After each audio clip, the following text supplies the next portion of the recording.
All right, hello everyone. Welcome and thank you for joining us for another edition of Live at Lunch. My name is Abe Nielsen. I'm an environmental control supervisor with the Division of Forestry, and today joining me is Alexandra Blevins. Alexandra is our agency's forest health specialist. Hello everybody, how's it going? So today we are joining you from the Daniel Boone National Forest. We are in what we call a hemlock conservation area. And we are here to talk about our hemlock treatment program. So before we dive into a little bit more information about that program, we'd like to provide a little bit of background because you may be wondering, well, what exactly is a hemlock tree? Why are they in need of conservation? And why are they so important that we have decided to create their own dedicated treatment program? So Alexandra is going to provide us with some of that information. Alrighty, so if you look right here, we are actually standing in a stand of hemlock trees, and so this little guy is our, I guess, specimen that we're going to use to ID. And so these hemlock trees are a type of conifer, and they're a native species to the state of Kentucky. And you can recognize them by their shiny evergreen needles. And they also are accompanied with a tiny little pine cone. So if you see the really tiny pine cones, that's definitely going to be your hemlock. And so, as I mentioned, why are we so concerned about saving these hemlocks? Well, unfortunately, they're not necessarily a great timber tree, so they're not providing a direct economic impact to us. But they do provide some great ecosystem services that I consider to be priceless. And so not only are they purifying the air and the water for us, but they're also providing lots of other great ecosystem services to different types of wildlife. So as you can see, we are here, well, I guess you really can't see it, but back behind me, there is a headwater stream, and that's where you're going to find a lot of these hemlock stands. And so they're really unique trees because they're shade tolerant, so they can grow in these really shaded areas, and they're slow growing and long lived. So they are providing a pretty unique microclimate in these areas that is essential for a lot of really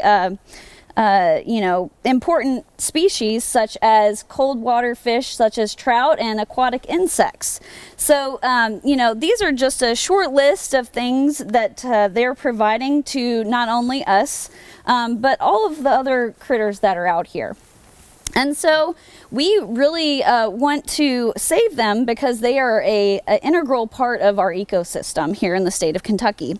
And so what exactly is threatening them? Well, if you look here on this branch, you might be able to see these tiny little white dots. They almost look like little cotton balls. And this is the subject for today's discussion. This is the invasive insect, a hemlock woolly adelgid. So you might not have ever heard of an adelgid, but they are almost like a much tinier version of the common garden aphid. So just like an aphid, the adelgid has a piercing, sucking mouth part that they will, stick into these hemlock branches, and they're literally going to suck the will to live out of these trees.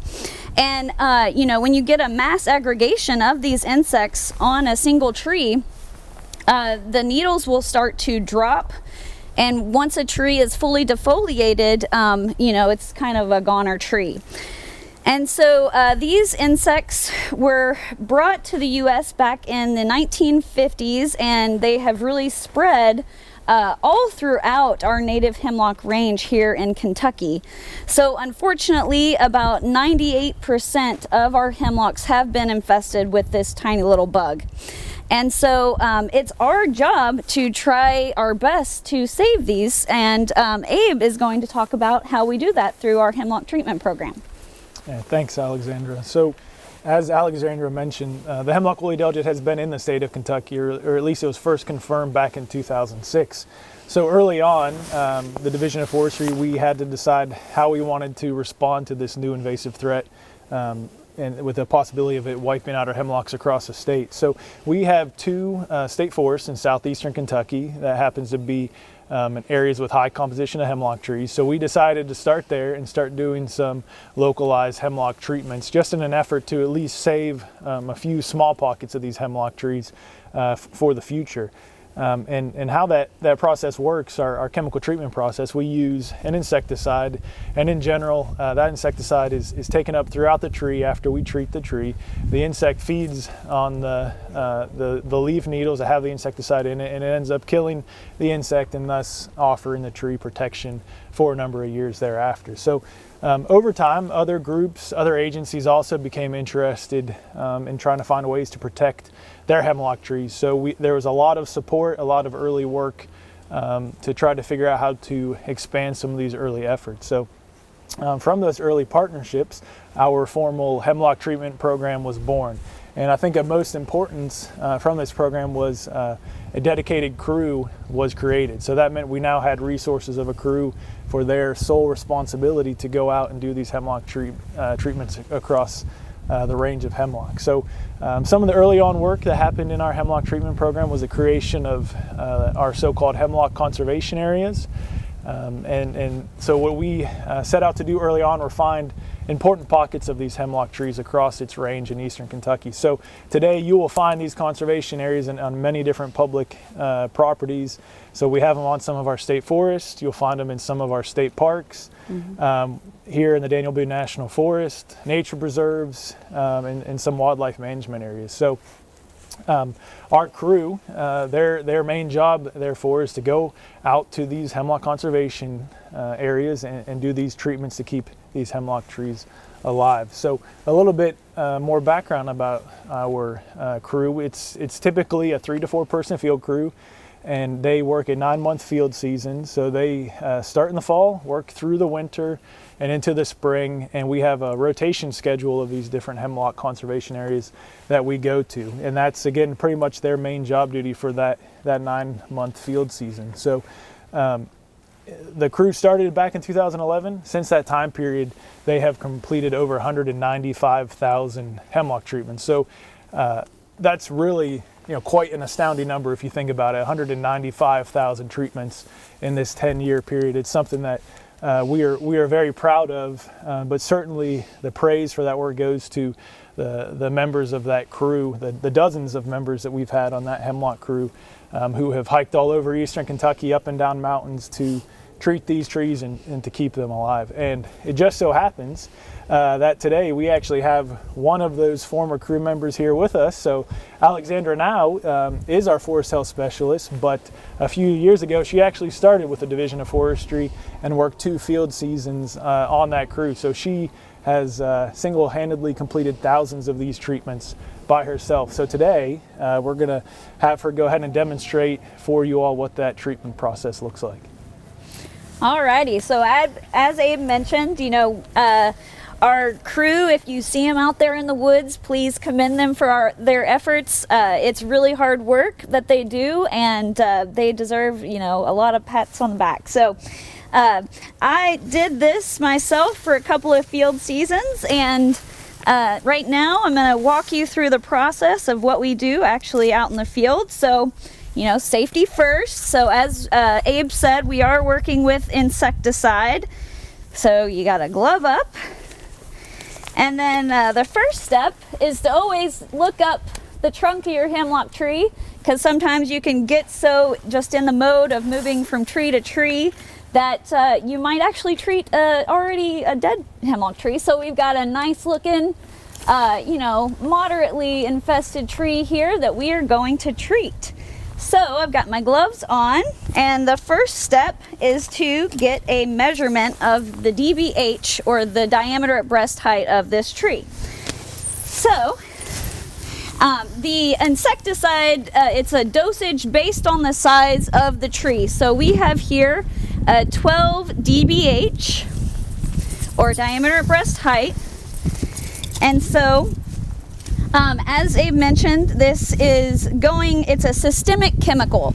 So we are going to apply it on around the base of the tree, where it will be sucked up by the roots of this tree go up through the trunk into the infested portion of the crown, and the endangered will suck that up with the sap that it's eating, and it's going to kill them for about 5 to 7 years. So what the first step is to remove this duff, or just the leaf litter around the base of this tree, until you can see root hairs in the mineral soil.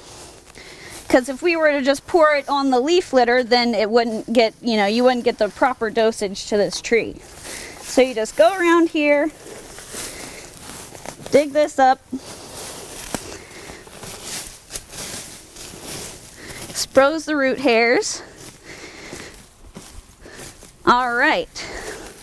So if I were out with the crew, we would write down each one of the DBHs of each of the trees, and that's how we record how much chemical that we use.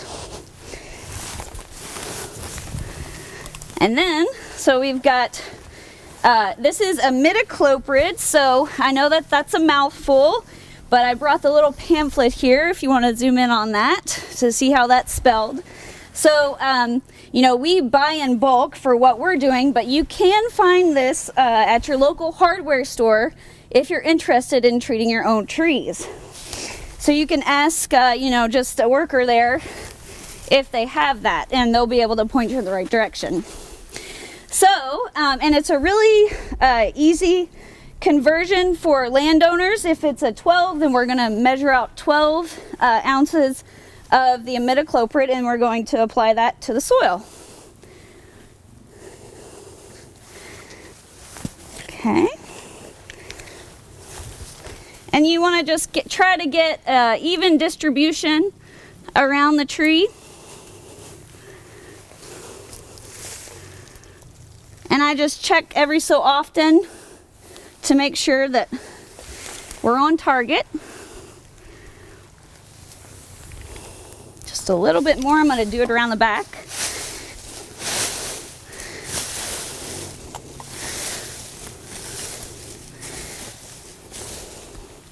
Just a couple more ounces. Alrighty.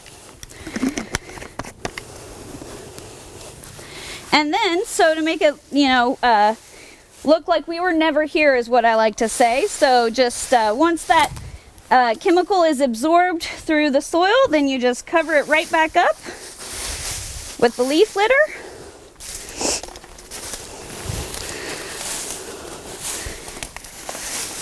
And looks like I was never here. And then, so when we're out in these HCAs, we always have with us our handheld GPS unit. And so we will actually track, the whole area that we treat, so we can make treatment maps. And then also, if you're ever out walking around the woods and you see little pink dots on hemlock trees, that's because they have been treated. So you'll just mark that, and we just saved this tree. Fantastic. Thank you, Alexandra. Hopefully you can see the process is not too overly complicated. It's something, again, that if a landowner in eastern Kentucky would happen to notice that they have some of the endangered on their trees, it's a process you can complete yourself. It's also a simple enough process for us that allows us to treat thousands of trees every field season. So we're pretty efficient at getting in and completing these treatments at our conservation areas and moving on to the next area. So with that, I think that'll wrap up this edition of Live at Lunch. We certainly hope that you enjoyed learning a little bit about our hemlock treatment program, and if you happen to ever be out hiking at some of our public places like Cumberland Falls or Natural Bridge State Park, and you happen to see a hemlock tree with a pink dot on the back, you'll know that our crew has been there hard at work protecting those hemlock trees and keeping them alive. So again, thank you for joining us today, and we hope you have a great day. And happy Earth Day, everyone.